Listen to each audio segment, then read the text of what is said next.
Die voll integrierten Modelle von Hymer. Sie sind wunderschön, sie sind auf Mercedes-Benz und sie sind sehr kompakt. Denn wir haben hier keine Aufbauhöhe oder eine Gesamthöhe von weit über 3 Meter, sondern meistens so um die 3 Meter. Und damit komme ich überall durch. Ich habe auch keine 2,40 Meter oder 2,50 Meter Breite, sondern gerade mal etwas über 2,30 Meter. Und das sind zwar nur wenige Zentimeter, aber das macht sich massiv bemerkbar. Ja, hier ist Markus Braun. Grüß dich, Markus. Hallo, grüß dich. Hallo zusammen. Ja, es ist Januar. Ja, demnächst geht die Saison wieder los. Oder habt ihr das ganze Jahr mittlerweile? Wir haben das ganze Jahr Saison, das ganze Jahr Fahrzeuge, auch zum Besichtigen. Bei uns geht das ganze Jahr durch. Wir haben etwas ganz Tolles gefilmt eben, ja. Darauf verweisen wir nochmal, denn das Video haben wir online gestellt. Da ist das ganz neue Bedienteil mit drin. Das können wir vielleicht ganz am Ende vom Video nochmal zeigen. Das wird in den irgendwann auch mal reinkommen, oder? Das kommt jetzt in dem auch rein. Hymer stellt die ganzen Baureihen jetzt sukzessive um. Das heißt so ab Januar, Februar 2022 kriegen die das alles rein. Ja, bitte mal ganz kurz, die Qual der Wahl, das ist ein voll integriertes Modell. Man kennt sie. Das Interessante ist diese sanfte Modellpflege, die Hymer macht. Also guck dir Hymer an vor 20 Jahren, die sehen so ähnlich aus. Man geht hier sehr, nein, ich will nur sagen, nein, du weißt, was ich hier sagen will, ja. Dass einer, der jetzt, was weiß ich kaufe jetzt den 22er, in 3 Jahren kommt vielleicht ein Facelift raus, da sieht das wieder anders aus, aber ich habe nicht ein uraltes Fahrzeug da. Nee, das ist auch ein Riesenvorteil bei den Integrierten. Das Face vorne, das schaut immer gleich aus, auch wenn Mercedes mal irgendwo ein Facelift macht. Hier erkennt man es nicht. Lediglich die Armatureneinheit innen drin ist dann neu, aber außen sind die sehr, sehr beständig. Auch vom Face her haben wir jetzt auch schon, gehen wir uns ins 3. Jahr von dem Face, sehr beständig. So, hier ist der Stern auch vorne drauf. Drunter ist was für ein Fahrzeug? Das ist jetzt der Mercedes-Benz 417 CDI mit 170 PS und der 9-Gang-Wandelautomatik. Und Distronic sieht man auch hier ganz schön. Hymer integriert das Radarfeld sehr, sehr schön, machen andere Hersteller anders, aber Hymer hat hier eben mehr Erfahrung und x-fach alles abgetestet. Hier das Radarfeld richtig schön integriert. Abstandstempomat, aber viel wichtiger. Es kann ja immer mal passieren, dass einer mal hart bremst vor mir oder ich bin vielleicht gerade mal ein bisschen abgelenkt. Er bremst sogar automatisch. Er bremst bis zum Stillstand. Ja. Also absolut. Also wenn du jetzt ein Stauende auffährst, hast du Distronic drin, bremst er bis zum Stillstand. Wandlerautomatik heißt auch, ich habe wenig Verschleiß. Das heißt, also ich habe viel Drehmoment beim Anfahren. Viel Drehmoment, wenig Verschleiß und eben ruckfreies Schalten mit den neuen Gängen. Das macht Mercedes einfach so wie in der E-Klasse. So, und das heißt also, da ist ja teilweise, ich sag mal, Pkw-Niveau und das ist jetzt kein Lkw drunter, sondern das ist ein Nahverkehrsfahrzeug, was sich ganz anders fährt, wie zum Beispiel jetzt ein Iveco Daily. Ja, das ist viel mehr Pkw-Eigenschaft, auch von der Geräuschkultur. Hymer hat jetzt auch nach hinten das SLC-Fahrgestell, auch wahnsinnig viel auf Geräuschoptimierung geachtet. Und die sind zum Teil noch besser isoliert wie jetzt ein Kastenwagen. Also der ist sogar ein bisschen leiser wie ein Kastenwagen. Üblicherweise kommen ja die Chassis von Alco, Hymer baut selber. Hymer baut selber, das ist das sogenannte SLC-Fahrgestell, hat Hymer optimiert und sehr, sehr auf Leichtbau natürlich auch geachtet. Sieht man jetzt hier, auch im Doppelboden, auch von der Qualität her. Hier dem Styropor, dahinter verbirgen sich die ganzen Stahlstreben. Hymer verkleidet es natürlich sehr schön. Wieso? Weil man dann auch eine thermische Trennung hat, weil das schwitzt ja im Winter, das ist mit außen verbunden. Nee, Hymer verkleidet schön, dass hier halt auch kein Schwitzwasser irgendwo entstehen kann. Hier sieht man sehr schön, ist hier auch eine alte drin? Nee, der hat jetzt, der hat auch die alte. Ja, sieht man hier. Also eine Warmwasserheizung mit drin, die also das ganze Fahrzeug beheizt. Gibt es mit und ohne. Ja. Oft ist es gar nicht so auf Anhieb zu sehen, muss man sagen. Empfiehlst du eine alte oder ist das Geschmackssache? Das ist Geschmackssache. Wenn ich nie im Winter wegfahre, brauche ich es nicht. Also wenn ein Kunde sagt, ich stelle es im November ab, ich hole es dann im März, April wieder, braucht das nicht, muss man ehrlich sagen. Ja, Truma baut ja auch, wahrscheinlich ist da eine Truma drin, oder? Da ist die Truma Kombi 6 drin, die ist ja auch sehr, sehr gut. 6 kW. Auf Wunsch immer mit Elektropaket. Das gibt es ja bei der Alde, glaube ich, ist das Serie, oder? Bei der Alde ist es Serie, bei Truma nicht. Kann man dazu bestellen, die Elektroheizstäbe. Elektroheizstäbe 3 kW, das heißt, ich kann im Skiurlaub, sind da denn Steckdosen bei den Skicampingplätzen, die das können? Ja, die meisten sind mittlerweile bis 16 Ampere abgesichert. Von dem her gibt es kein Problem. Ja, ein Stauraumwunder, nicht nur viel Stauraum, das haben viele, auch die Einstiegsmodelle, sondern eine extremst niedrige Ladekante. Das heißt also, hier kann ich auch schwere E-Bikes mit gar kein Thema. Oder ein Roller. Ich selber habe auch so einen E-Roller, den wo ich da immer reinstelle. Funktioniert super, den kann ich alleine reinwuchten. Guck mal hier, das sind so Schreinarbeiten, das hast du aber auch selten. Das hinten, da ist ein richtiger Schrank drin. Ja, ein Regal, aber das lieben ja unsere Kunden. Jeder, wo campen fährt, hat Utensilien drauf, mit dabei, wie irgendein Kabeltrommel oder Adapterkabel, Schlauch für Wasser auffüllen. Die sind neu, gell? Wie sie stehen im Moment. Sie riechen noch ganz neu. Der ist auch neu, ja. Da kam jetzt ein neuer Schwung, muss man sagen. Es gibt ja keine Messen im Moment. Nee. Das spielt dir natürlich in die Karten, weil ihr habt eine laufende Messe, aber nichtsdestotrotz so Messen, da können die Leute natürlich ganz viel vergleichen. Bei euch kann man aber auch mittlerweile, ich glaube, 26 Marken vergleichen. Ja, und wir haben auch in der Tiefe alles da. Also es ist nicht so, dass immer nur 2, 3 Fahrzeuge an der Baureihe dastehen. Nee, steht immer fast die komplette Baureihe da. So, jetzt ist ja draußen kalt. Ihr habt aber auch drinnen Fahrzeuge, wenn ich nicht im Kalten sein möchte. Also die kann man zeigen. Viele Elemente sind ja überdacht unten, sind ja ähnlich. Was ist das hier für ein Hebel? Das ist der Hebel vom Abwassertank. Also zum Entleeren. Zum Entleeren. Okay, sehr schön. Ja, mach mal zu bitte. Gasdruckdämpfer. Dann das Heck, sehr automotiv, das haben wir ja schon gesehen. Ja. B680, was heißt B?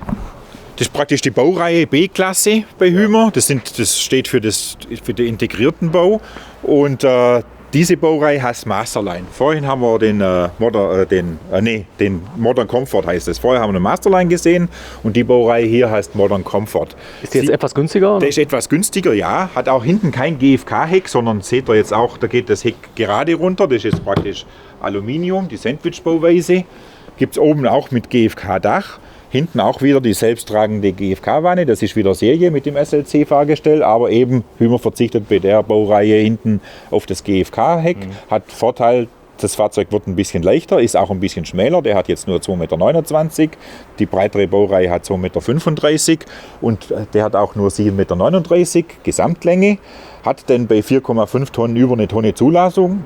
Das ist eine Tonne Zuladung? Ja, genau. Okay, das ist auch ungewöhnlich. Das heißt ungewöhnlich, also, normalerweise so 600, 700 Kilo kennst du ja, aber eine Tonne heißt Thema Roller kein Thema. Kein Thema, ja, funktioniert.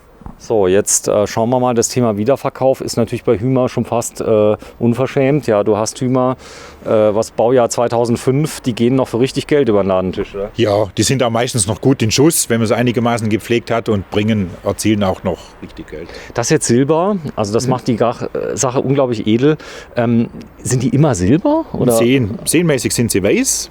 So wie der zum Beispiel.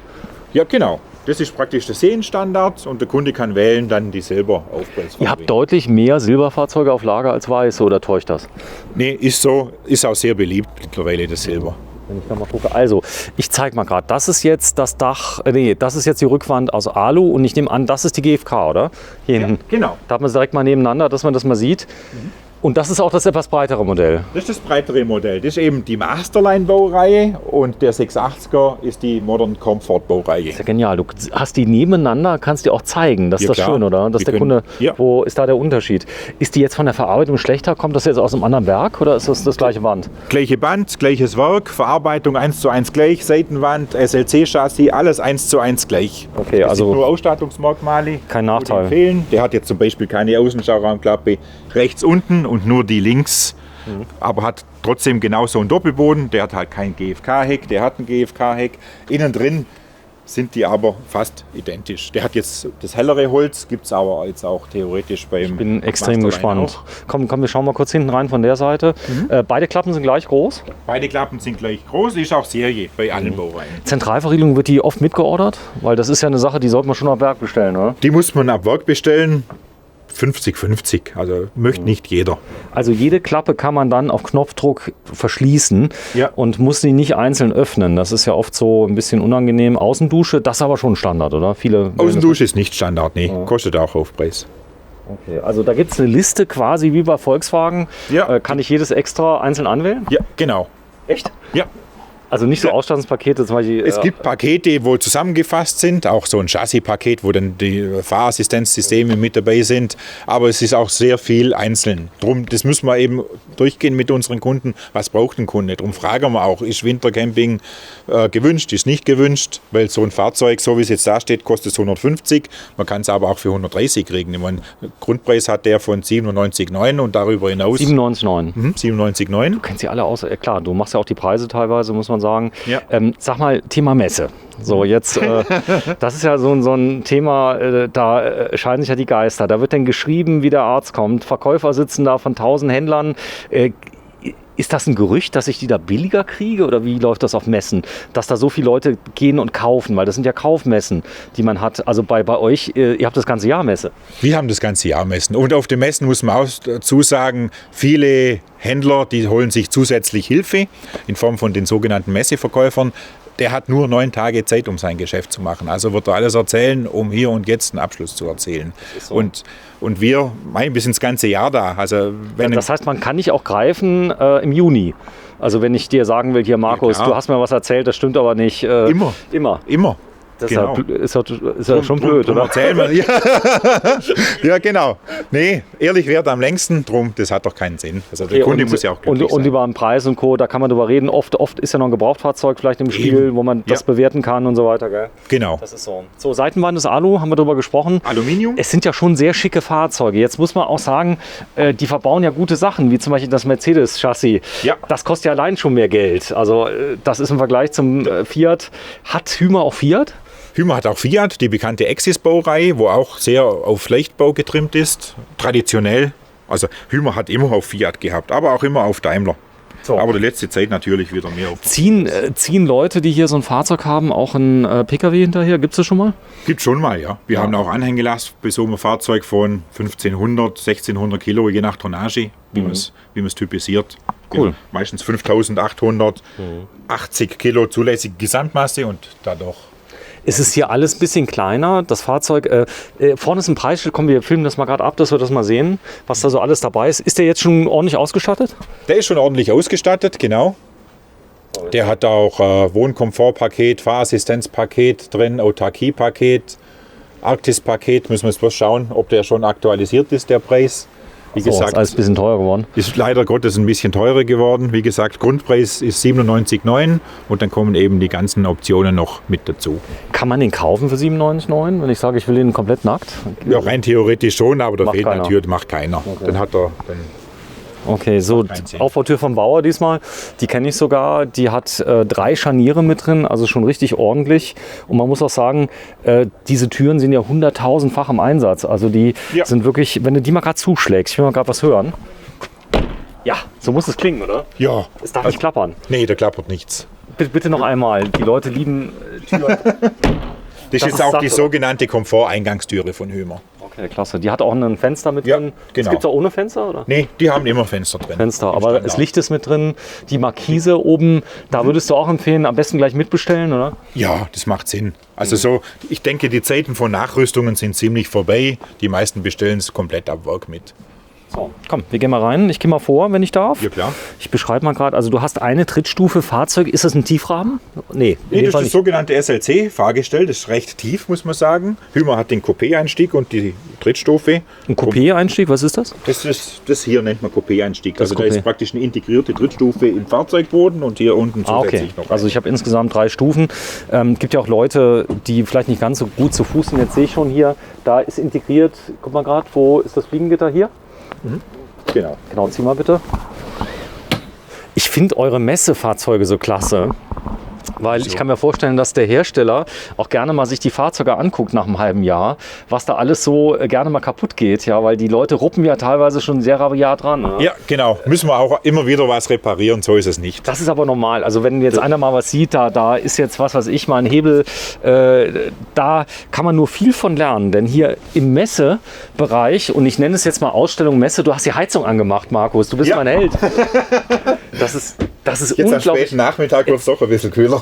Es ist mollig, ja. Das Ja. heißt also, die Alde macht eine ganz natürliche Wärme, fast wie eine Strahlungswärme von so einem Ofen. Also, Ja, oder? und man hört nichts. Es läuft kein Gebläse, also weiß nicht, ob man es in der Kamera hört, aber ist absolute Geräuschkulisse ist weg. Ja, wir haben hier, jetzt sieht man sehr schön, mach die Tür ruhig mal zu, dass wir mal, denn ich gewöhne mich gerade an die Wärme. Jetzt sieht man hier sehr schön beim Vollintegrierten, da hinten steht ja unser Teilintegrierte, den wir gefilmt haben, wie viel doch mehr Platz du hier in so einem Fahrzeug hast, oder? Ja, von vorne ist halt richtig, die Seitenwand geht bis komplett nach vorne hin. Das ist erstens bessere Isolierung und natürlich auch mehr Platz. Ist die Breite vorne an dem Sitz, die ist halt auch gegeben. Hier vorne sieht man auch, da wo der Strich ist, da hört das Originalführerhaus normalerweise auf. Da sieht man auch, wie viel mehr Platz man hat. Jetzt sagst du aber, das hier ist nicht der breiteste, oder? Nee, das ist das schmälere Konzept mit 2,29 Meter.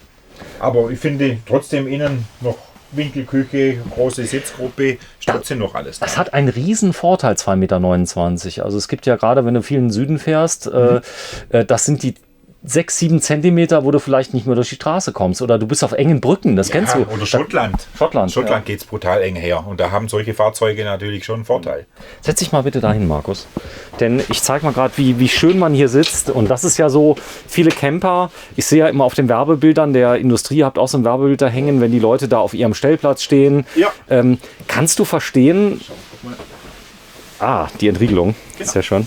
Kannst du verstehen, dass Leute, ich meine, das Fahrzeug kostet ja ein paar Euro. So, wir reden jetzt hier über, ich sag mal, Luxusurlaub, sagen wir mal 6.000, 7.000, 8.000 Euro. Dann reden wir hier jetzt, wie war der Preis? 140? 150, genau. Also hier könnte ich mal so 15 Luxusurlaube machen. Das kann man nicht vergleichen, oder? Das kann man nicht vergleichen. Erstens muss man es mögen, kommt auch dazu. Und die Freiheit, die gibt, also viele Kunden haben ja irgendwo ein begrenztes Zeitfenster und wenn das eingeladen vor der Haustür steht, hocke ich rein und fahre zu. Das ist ja nach wie vor noch so. Habe ich oft die Kommentare, die dann schreiben, für das Geld, da könnte ich 100 Jahre, da könnte ich mir eine Eigentumswohnung in Cottbus leisten, und so weiter. Aber das hier ist ein anderes Verfahren. Das heißt, ich nenne es mal Hobby. Man muss dafür auch geboren sein. Also man hat ja Kommunikation, aber viele stehen ja auch alleine mit so Fahrzeugen. Geht das? Klar, freistehen geht nach wie vor. Also es gibt ja mittlerweile Landvergnügen heißt es zum Beispiel, wo Gasthöfe Stellplätze anbieten, wo wo kostenlos sind. Da wird halt erwünscht, dass man den konsumiert. Und da gibt es mittlerweile ganz, ganz viele verschiedene Möglichkeiten und da tut sich unheimlich viel auch. Ja, Kinder, Familien, das ist natürlich ein toller Urlaub, weil die Kinder draußen sind. Von den Kosten her, wenn man das richtig spitz rechnet, viel billiger ist es nicht. Aber die Freiheit, dass die Kinder das erleben auf dem Campingplatz, das ist unvergleichlich, oder? Ja, und vor allem, die haben einen ruckzuck Anschluss gegenüber anderen Kindern. Die treffen sich ja da auf dem Campingplatz. Türe auf und raus. Ist doch schön. Markus, wie sitzt man auf... Das ist so knautschig hier, das Leder. So gemütlich, oder? Ja, das ist ein richtig schönes Leder. Das Grand Oak ist sehr beliebt. Oder halt Creature heißt, so Holzdekor Grand Oak. Gibt es übrigens auch im dunklen Holz, der wo es lieber dunkel mag. Aber ich persönlich denke, dass es meistens wird so bestellt, weil es moderner ist. Das Schwarze, das harmoniert unglaublich toll mit dem hellen Holz. Also das ist ja immer eine Gefahr. Du bestellst sowas und dann sagen die Leute, im Gottes Namen, wer hat diese Einrichtung bestellt? Aber so wie sie hier zusammengestellt ist das oft so, dass Leute sagen, ich hätte es gern genauso, wie es hier ist? Das ist sehr oft so, ja. Also wir stellen die Fahrzeuge ja zusammen. Also das heißt, so Ausstellungsfahrzeuge bestellen ja wir und aus den Erfahrungen aus den Kundenwünschen raus. Ihr seid ein großer Hümer-Händler, kann man das sagen? Ja, sehr groß. Das heißt also, ihr seid ja auch teilweise mitbestimmend, wenn ihr jetzt viel Feedback kriegt von Kunden. Das war jetzt nicht so gut, was ihr da gemacht habt. Das geht auch weiter. Das geht ans Werk weiter. Ja. Was interessant ist, das ist wahrscheinlich nicht jedermanns Freund, ist dieser 32 Zoll, der hochkant ist. Ja. Das ist ja kein Tablet, sondern man kann ihn konvertieren, oder? Ach, wie genial. Aber ganz praktisch, man kann den so rüberschwenken. Ist das schwer? War das jetzt schwer, was du Das war überhaupt nicht schwer. Zeig mal bitte, wie das geht. Also das heißt, du drehst den Baum mal zurück. Genau, der ist hier richtig fest drin, klick. Ja. Und hier da ist eine Taste. Da ist eine Taste, da wird entriegelt mit das 2 Fingern. Und das war's. Drehen, fertig. So, und das heißt, jetzt sagen ja Leute, ja 32 Zoll. Meine Oma hat immer gesagt, geh nicht zu nah an den Fernseher, das kennst du ja, da gehen die Augen kaputt. Das ist ja heute anders. Ja, das heißt, du hast kann nicht groß genug sein. Kann nicht groß genug sein, die Bildschirmauflösung ist super. Hat sich das bewährt, 32 Zoll, die Leute, die das sehen, oder? Ja, Standard mittlerweile. 22 Zoll haben wir eigentlich ganz, ganz selten. Sowieso in der Luxusklasse, in der Premium-Bereich, sowieso nicht. Toll. So, das Ganze ist auch so feste und du hast eben auch gesagt, das Geräusch ist satt, das sind überall Federn. Es soll ja nichts klappern, weil ich meine, ein Wohnmobil, was gar nicht klappert, gibt es nicht, kann ich also bestätigen, aber so wenig wie möglich. Wie ist das bei Hümer? Da klappert auch so wenig wie möglich, nämlich fast gar nichts. Derjenige, wo man gerade mit Mercedes gefahren ist, wird überrascht sein, wie ruhig so ein Fahrzeug ist. Hat aber auch mit dem Hymer-Bau sehr viel zu tun. Hymer hat da sehr viel gelernt. Gerade solche Steherwände zum Beispiel, wenn wir da hinten schauen, das ist alles mit Filz auch hinterlegt. Das heißt, da ist nicht Holz und Aluminium. Okay. Also auch so baut Hymer mittlerweile Sachen, wo man nicht sieht. Manchmal sieht man so ein bisschen, wo da vielleicht noch ein bisschen was rausguckt. Hier zum Beispiel, das ist alles auch noch zusätzlich mit Filz hinterlegt, dass hier keine Geräusche entstehen können. Das ist Schwimmen. Das heißt, du warst wahrscheinlich mal im Werk. Ja. Es wird zuerst der Innenausbau gemacht, dann kommen die Seitenwände dran. Ist das korrekt? Ja, das ist korrekt. Ja. Okay, das heißt also, wenn ich jetzt von der Nutzungsdauer ausgehe, du machst das ja schon 20 Jahre und darüber hinaus, muss man sagen, darf ich mal fragen, wie alt du bist? Ich bin 48. Echt? Und du machst das über 20 Jahre Reisemobile? Ja, ich komme ursprünglich aus Bad Waldsee, wie man so schön hört, und war vorher auch im Werk selber tätig. Du warst im Werk bei Hymer? Ja, genau, 10 Jahre. Krass. Ja. Gab es da schon mal so einen ähnlichen Boom wie jetzt 2000? Ist nicht vergleichbar. Momentan ist eine Sondersituation, aber auch der Boom. Letztendlich sind es die meisten Campervans oder Kastenwagen, wo momentan zugelassen werden. Und in dem Bereich ist es okay, aber ist nicht der Riesenboom da, wo man immer so hört. So, jetzt haben wir hier eine Option mehr und das ist ein Hubbett mit drin. Ja. Das hier ist jetzt, guck mal gerade, manuell. Das ist manuell, genau. Das klappt aber gut. Das klappt sehr gut, funktioniert immer. Auch wenn irgendwo mal kein Strom da ist oder auch ein Problem mit dem Strom, funktioniert es immer noch. Und wird auch von Familien übrigens sehr, sehr gern genommen. Das ist halt ein Rutsch und ist ein riesen Bett mit einem bequemen Einstieg. Der Einstieg ist dann hier über die Sitzbank. Ich zeig das mal, du brauchst keine Leiter, richtig? Nee, du kannst hier drauf und ganz bequem drauf. Setz dich mal bitte auf die Sitzbank, weil ich moderiere diese Sitzbank immer an als die perfekte Sitzbank zum Anziehen von Schuhe. Ja, ist auch so. Ist das so? Ja, ist wirklich so. Machen auch die meisten. Das heißt, du kannst dich ja drehen, dreh mal gerade die Beine, ja, kannst da hingehen, da ist das Schuhfach. Drin, zack, raus. Also ist das nicht falsch, was ich gesagt habe? Nee, das ist nicht falsch. Das ist der. Ja. Und jetzt kannst du das zusätzlich benutzen über die Bank. Jetzt könnte aber ein ganz kleines Kind könnte auch über den Tisch. Also wenn das so 6, 8 Kilo oder 12 Kilo, das könnte auch theoretisch das geht. über den Tisch, genau. Gut, das wird ja nicht... Auch gerade apropos Kinder ist natürlich auch ein Rausfallschutz da, dass ganz man wichtig nicht rausrollt. Genau. Und ist auch breit, 1,50 Meter, mal 1,90 Meter. Boah, das heißt also 3 Kinder können sogar quer nebeneinander liegen? Wenn sie klein sind, ja. Bei dem Konzept 3 Kinder, du brauchst hier den 5. Sitzplatz, auch das gibt's. Hymer bietet hier einen 5. Sitzplatz an, kann eine Familie mit so einem Fahrzeug gut fahren. Das ist über 3,5 Tonnen hier? Ja. Der hat 4,5. Der hat ja diese 1 Tonne zu. Ihr bietet an Führerschein in 6 Tagen. Ja. Da muss ich aber vorher lernen, oder? Das heißt, ich kriege wahrscheinlich die Bücher schon zugeschickt und habt einen Kompaktkurs? Kompaktkurs, genau. Also empfiehlt sich vorher zu lernen, für ganz Schlaue. Die schaffen es vielleicht so. Ist so, wir sprechen über den Führerschein C1 bzw. C1E. Ihr macht das tatsächlich auf dem Sprinter. Das heißt, das Fahrzeug ist ein Transporter, oder? Ja genau, wir haben da ein eigenes Fahrschulauto gekauft, ein ganz normaler Sprinter. Das Vorschrift ist, dass 5 Tonnen ist. Ja. Weil viele sagen, ich möchte nicht mit dem LKW durch die Stadt fahren. Nee, bei uns könnt ihr das mit einem ganz normalen Kastenwagen machen. Habt diesbezüglich keine Probleme und hinterher ein C1. Und es gibt dann die Prüfung. Jetzt interessant, gerade eben. Genau, wenn du mal gerade die mal zurück machst, das ist schon mal gut. Stopp, warte mal kurz. Ich zeige mal gerade das Fahrerhaus, dass man das jetzt mal sieht. Linke Seite, ich kann die Tür öffnen. Ja, genau. Hier ist der Türöffner, elektrischer Fensterheber mit integriert. Und dann die Spiegelheizung, Bluetooth-Schalter. Man kann theoretisch dann Musik streamen hier. Das ist alles hier an der Seite integriert. So, und der hat auch ein Multifunktionslenkrad mit drin. Das Ganze ist ein bisschen gewöhnungsbedürftig. Er hat nämlich so Touchfelder. Als ich ihn bekommen hatte, war es am Anfang. Aber interessant ist diese Distronic, die hier eingebaut ist. Die bestellt ihr meistens mit, oder? Ja, immer. Das ist eigentlich ein Muss. So, das heißt, ich kann mich hinter einen LKW klemmen auf der Route Soleil und kann einfach sagen, fahr so schnell wie der LKW, kann den Abstand einstellen. Genau.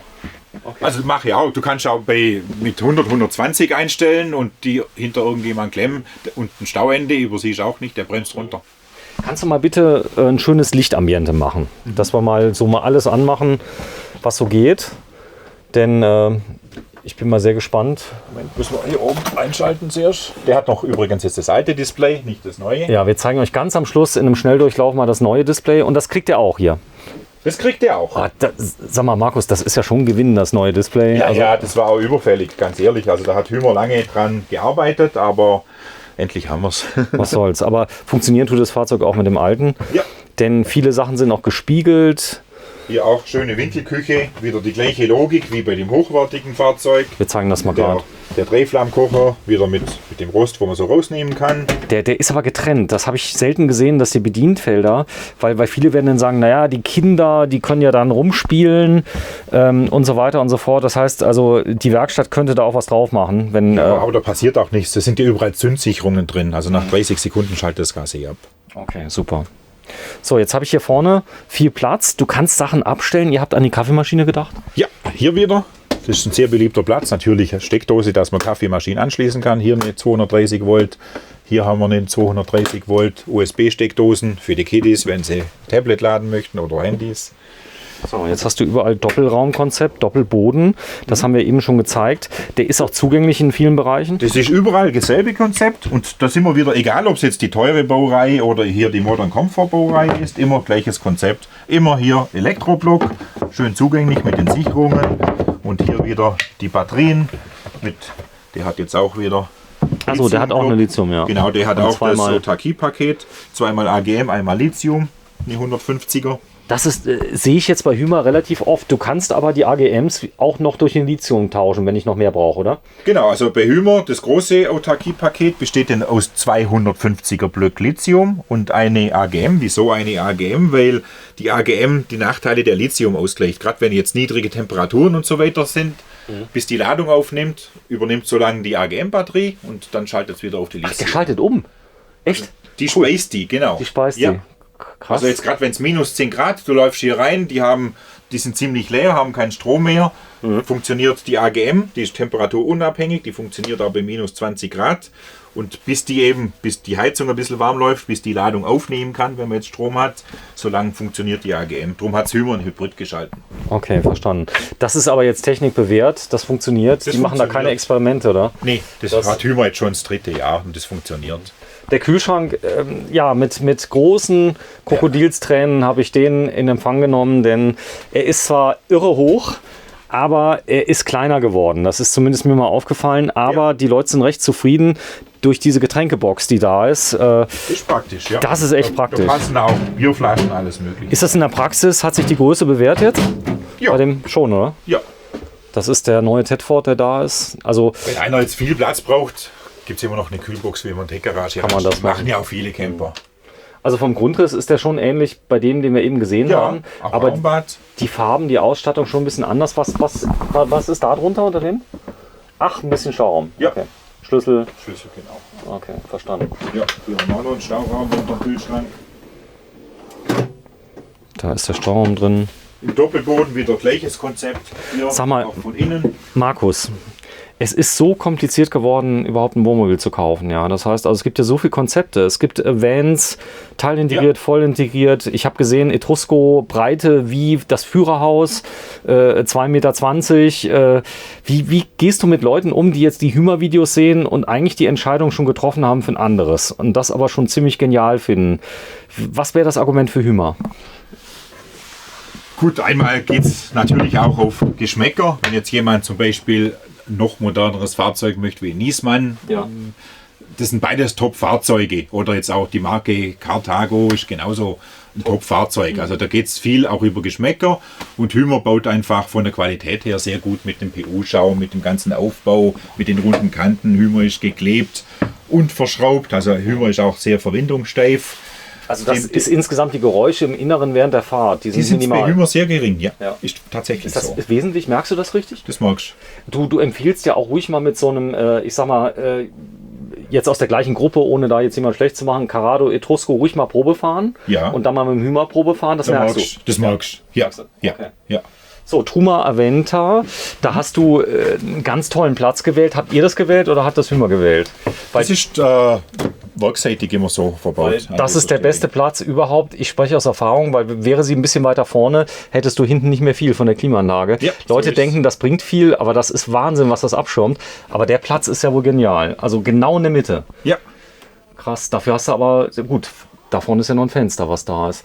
Die wiegt ein bisschen was. Jetzt haben wir hier über 3,5 Tonnen. Versuchen die Leute unter 3,5 Tonnen zu kommen. Ist das noch ein Thema immer wieder? Bei so einem Fahrzeug nicht. Also bei unseren Konzepten mit 6,99 Meter ja, vor allem im teilintegrierten Bereich. Da haben wir dann halt noch irgendwo 400, 450 Kilo Zuladung meistens.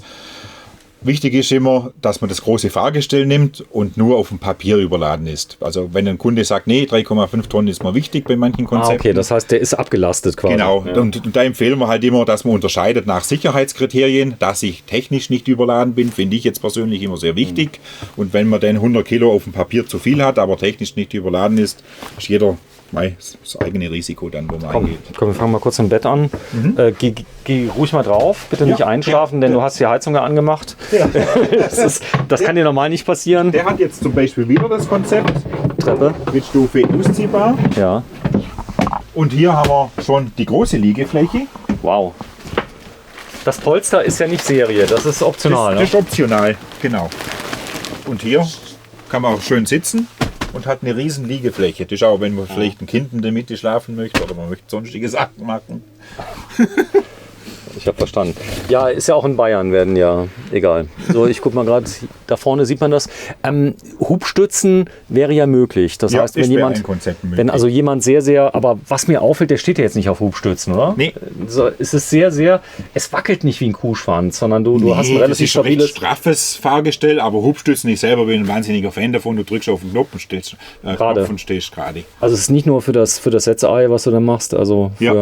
Ja. Okay, das hat meine Oma mal gesagt, Setzei. Da kann ich noch bau mal zurück, das heißt, man kann das verkleinern, gell? Das kann man auch verkleinern, dann hat man auch wieder 10 Umfang, den großen Aufstieg. Ich glaube, das hier ist natürlich für Leute, die ein bisschen schlecht zu Fuß sind, ist das schon eine Herausforderung. Und das geht dann viel einfacher, dann hast du eine Treppe. Ja. Und der Riesenvorteil ist, dass du dich jetzt mit beiden Händen abstützen kannst beim Hochgehen. Ja, also genau das ist, so ist's. So, ich zeige mal gerade eine richtige Treppe.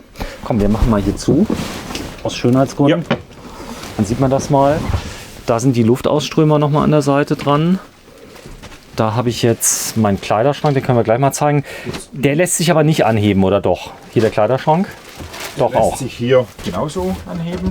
Geht. Ach, hier oben habe ich Gasdruckfeder. Mit Beleuchtung auch. Ist überall dasselbe Konzept. Mit offen. Also es ist schon so vom Look and Feel her, von der Haptik her, wenn du das anfasst, das ist Hümer. Das macht es ja aus. Hier auch in der Modern Comfort Baureihe 2 Gasdruckfedern, überall die gleiche Logik. Hümer baut immer so, egal welche Baureihe. Also hier hast du ja dann von der Holzfarbe her eher so praktisch so das Family, beziehungsweise es erinnert mich fast an eine Skihütte von innen. Also sehr, sehr rustikal, modern, warm, aber trotzdem modern durch die weißen Fronten, was du da hast. Guck mal hinten, wie schön das gemacht ist mit den Spots, den Griffen. Und auch wieder hier Steckdosen, 230 Volt, 12 Volt, USB. Toll. Das Teil hier passt natürlich auch so rum mal rein. Ach so, das kannst du da drunter legen. Kann man so drauflegen und könnte man theoretisch sogar ein Getränk da draufstellen. Weinglas und so weiter. Ja. Da bin ich auch gar nicht drauf gekommen, dass es genau auf der anderen Richtung kommt. Ja. Du Fuchs, gibt's da Kunden, die nach 3 Jahren kommen und sagen, hab ich jetzt im Video gesehen, hätte ich das mal gewusst? Vielleicht.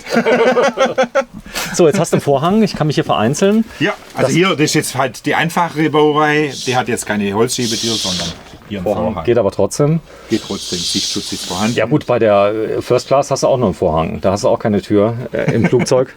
So, auf der rechten Seite hast du dann noch ein kleines Schränkchen. Das Wäschefach. Also auch wieder beleuchtet. Tolles Auto. Länge nochmal von dem? 7,39 Meter. 7,39. Ist das ein gefragtes Modell? Genau Sehr der? gefragt, ja. Also einfach vom Preis-Leistungs-Verhältnis, wenn jemand sagt, ich brauche keine Aldi und so weiter, bringt man es auch auf 130.000. Und für einen integrierten mit Raumbad, Winkelküche, 5 Personen nutzen, Hubbett, finde ich das trotzdem nach wie vor. So, ihr habt Bauplätze sowieso gekauft, muss man sagen. Das bedeutet also, ihr habt Produktionseinheiten gekauft. Ja. Und diese Produktionseinheiten könnt ihr an die Kunden weitergeben. Kannst du zum Beispiel sagen, das Modell haben wir bestellt, für dann und dann wird es geliefert. Wie genau kann man das sagen? Oder ist Momentan ist es recht ungenau, muss man dazu sagen. Wir können es noch Quartal sagen, aber im Frühjahr kommen noch einige Fahrzeuge. Also irgendwo Mai, Juni, Juli können wir noch sehr viele solche Fahrzeuge auch liefern. Es wäre aber unseriös, jetzt ein fixes Datum zu nennen. Das wäre unseriös momentan. Das kann einfach keiner sagen. Es passiert momentan sehr viel. Wenn die Werke, die Fahrgestelle zu spät kommen, wird der ganze Produktionsplan wieder neu überarbeitet und dann ist es wieder ein Monat später. Das wäre unseriös aktuell. Das ist total klasse. Ich habe richtig Platz hier drin. Ich drehe mich mal gerade. Ja.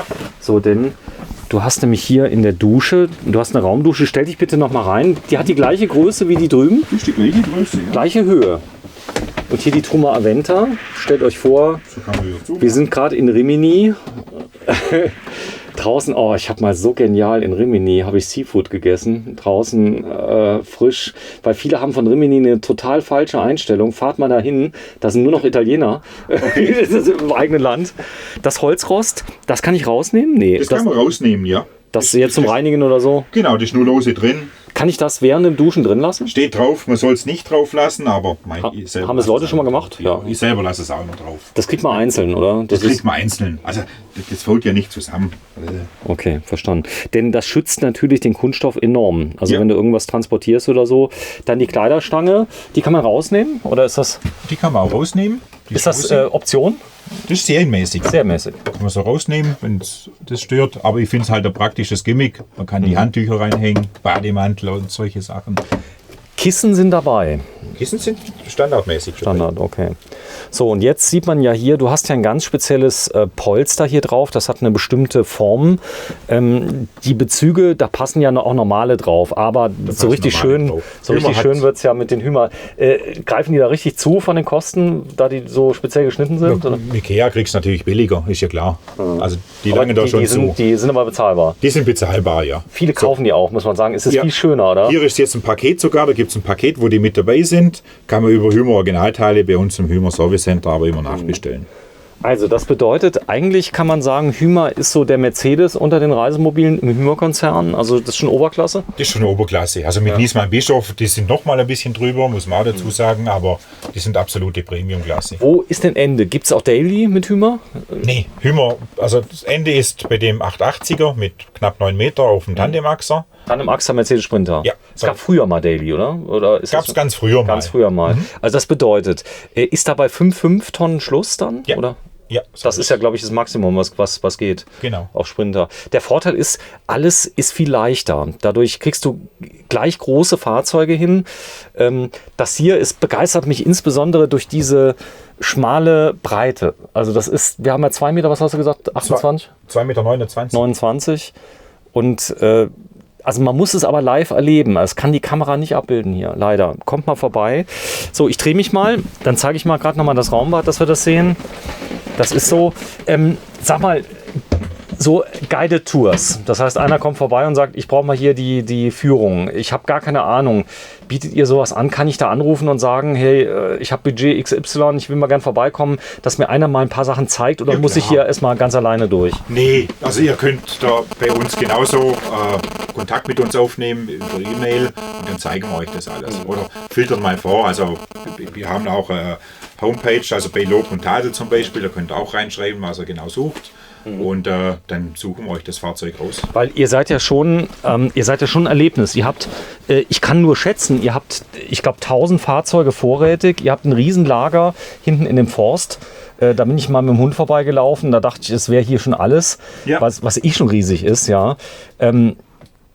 Das Konzept ist wirklich, die maximale Auswahl zu zeigen, alle Modelle vorrätig zu haben, wie auf einer Messe, die zu öffnen. Da muss doch einer rumlaufen, der nur auf und zu macht morgens und abends, oder? Ja gut, das ist ja, wir haben ja sehr viele Mitarbeiter und die Kollegen, die schließen. Da gibt es Leute, die schließen abends ab, die machen zu. Ja, hier und oben, jedes genau. Fahrzeug, Wahnsinn. Ja, gut, wir müssen ja einmal durchlaufen, funktioniert noch, also ist noch alles okay oder ist was kaputt? Putzen, also ich habe gesehen, eine Frau fährt die Reisemobile in die Waschhalle regelmäßig.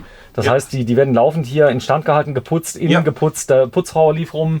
Das ist da gehen tausende Fahrzeuge durch die Waschhallen, Ist ja fast wie im Phantasialand, wenn du da irgendwie bist. Was darf man in der Waschhalle auch mit einem Fahrzeug von euch reinfahren? Ist die öffentlich oder ist die nur? Nee, die ist nicht öffentlich. Also wir haben oben eine Waschanlage. Für große Fahrzeuge auch? Für große Fahrzeuge auch, genau. Also jetzt das ist aber externe Firma, das ist nicht unsere Waschanlage.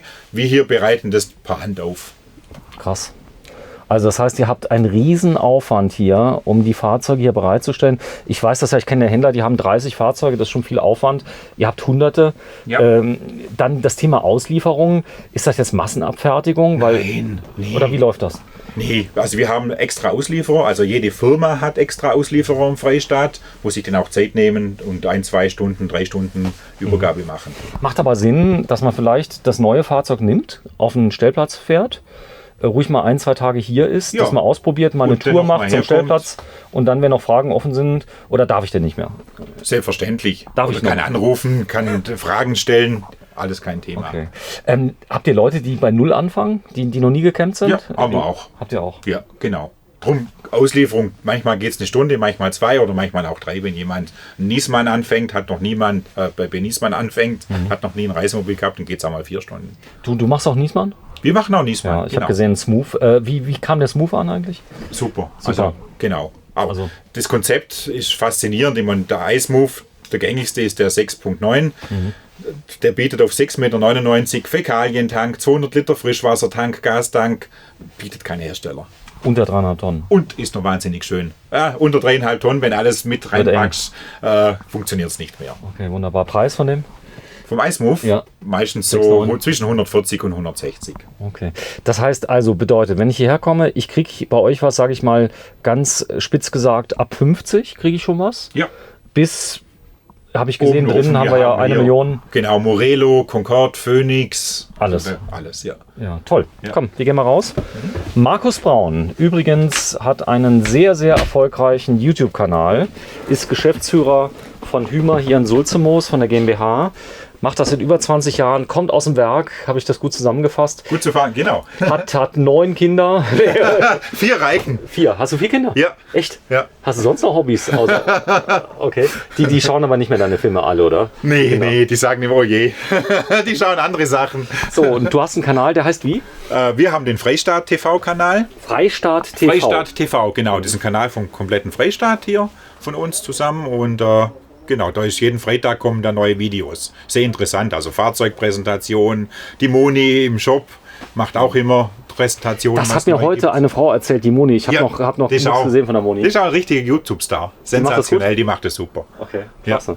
Ja, ich habe da ganz großen Respekt, weil du machst das ja teilweise, stellst dich ja vor die Kamera, sprichst ja in die Linse rein. Das ist also, deswegen guckst du auch dauernd bei mir in die Linse rein, da bin ich immer ganz verwirrt.